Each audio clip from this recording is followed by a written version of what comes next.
আমরা ফ্যামিলির সবাই মিলে ঘুরতে চলে গিয়েছিলাম নব থিয়েটার বাচ্চা কাচ্চা নিয়ে। আসসালামু আলাইকুম এভরিওয়ান, সবাই কেমন আছেন? আশা করি সবাই খুব ভালো আছেন। নতুন একটি ব্লগ নিয়ে আবারও চলে আসলাম।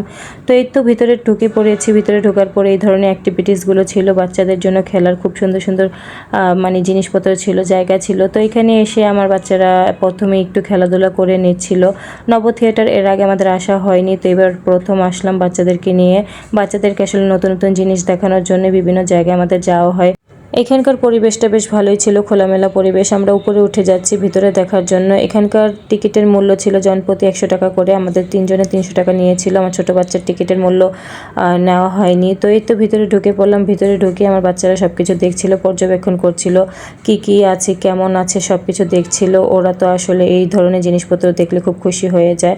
এখানে একটা বাচ্চাদের জন্য কিডস জোন ছিল। তো এই কিডস জোনের ভিতরে ঢুকতে কিন্তু কোনো টিকিট লাগে না, টাকা লাগে না। এটার ভিতরে সব ধরনের বাচ্চারাই খেলাধুলা করতে পারবে।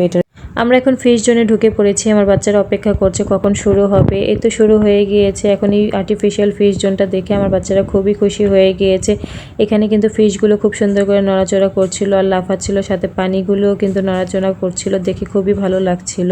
অফ ডেতে বাচ্চাদেরকে নিয়ে এসব জায়গায় ঘুরতে আসলে বাচ্চারা কিন্তু অনেক কিছু শিখতে পারে, নতুন নতুন জিনিস দেখতে পারে।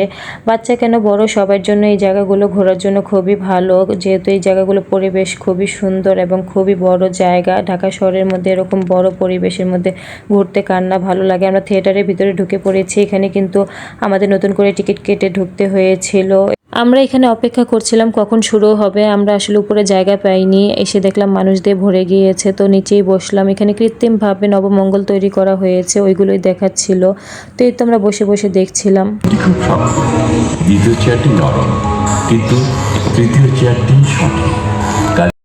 প্রায় 1 ঘন্টা যাবৎ মহাকাশের এই বিষয়গুলো দেখাচ্ছিল। অনেকেই মাঝপথে বোরিং হয়ে বের হয়ে গিয়েছিল। আমরা পুরোটা শেষ করে তারপরে বের হয়েছি। আজকের ভিডিওটা এতটুকুই। সবাই ভালো থাকবেন। আল্লাহ হাফেজ।